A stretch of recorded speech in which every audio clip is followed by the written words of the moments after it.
Hey, good morning, guys. This is Anthony from Hobby Pursuit. Hope everybody is well.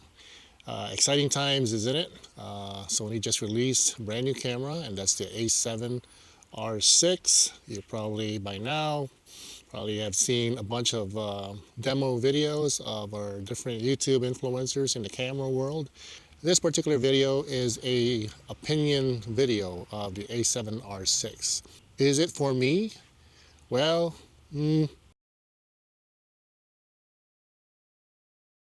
A7V versus A7R6, same camera except the resolution.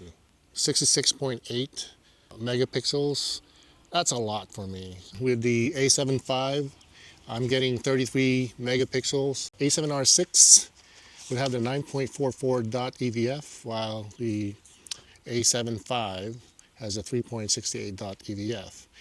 Does it really matter for me? Not really. I mean, I just look at the screen to review the pictures.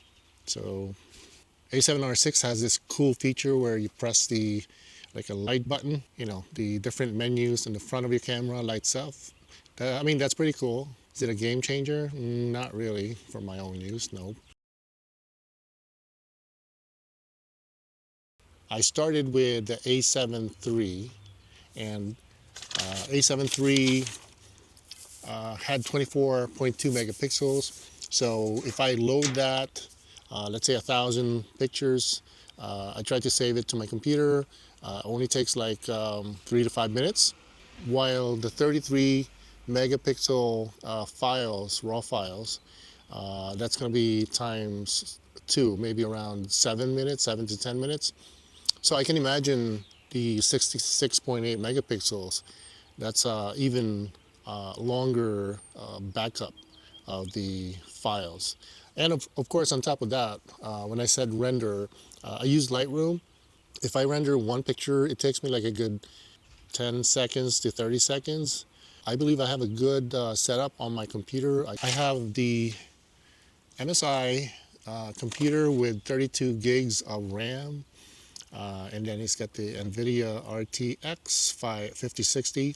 So I can imagine moving to the A7R6. That's definitely going to be times two of your render time or waiting time for backup. If I was shooting like wildlife, like bird photography, or yeah, wildlife, you need those megapixels to try get a close-up of the animals, the birds.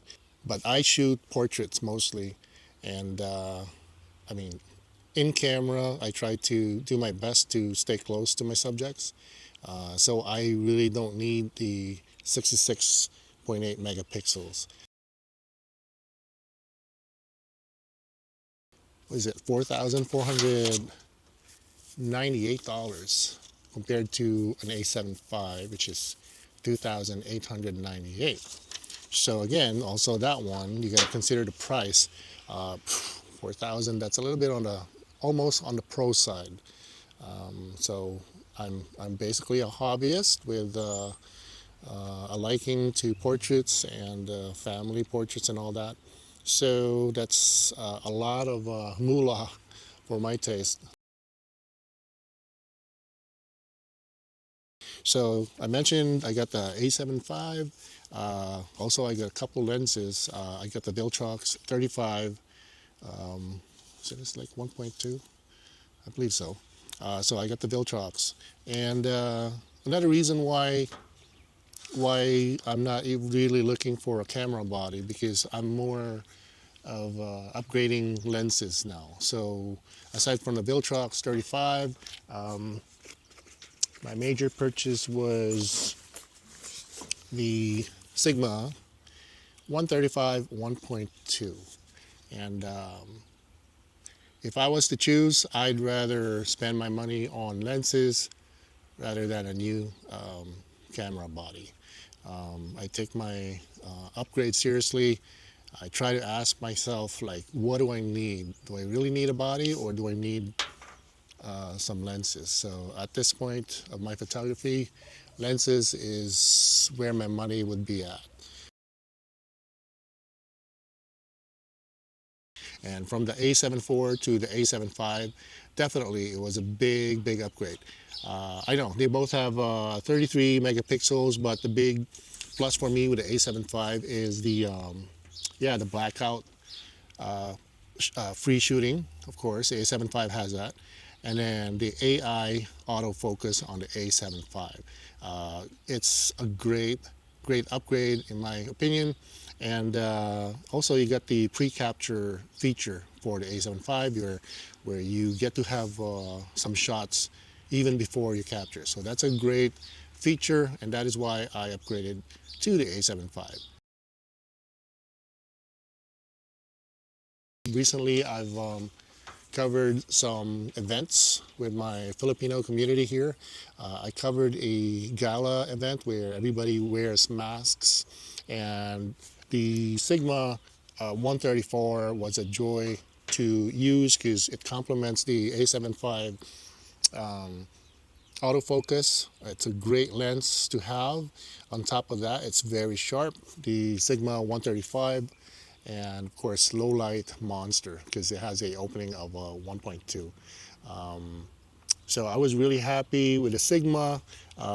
Used my 35 Viltrox for portrait shots, stage portrait shots for another event, debutante event, where I had like 5, 6 couples, and we all had portrait sessions.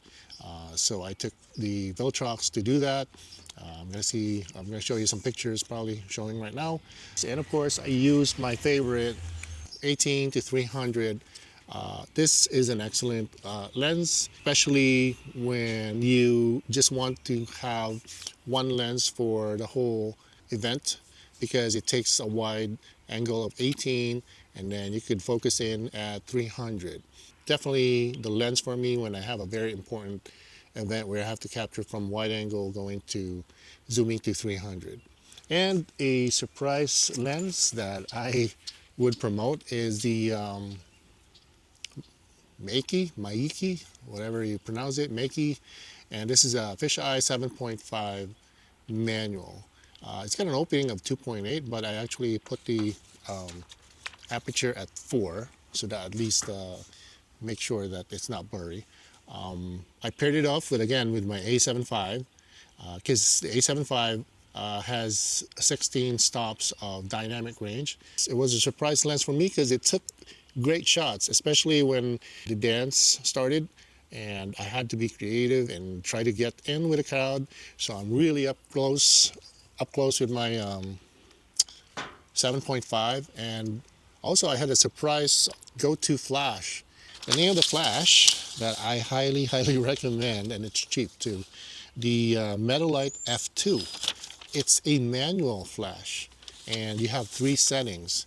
And if you play around with the settings, you'll just get the perfect flash to do that effect when you're shooting the dance floor, because you're up close and you're interacting with the crowd, and at the same time you set your camera at a high speed and just keep shooting, and the flash can definitely keep up with the shooting mode of the A7 V. So I had it on high.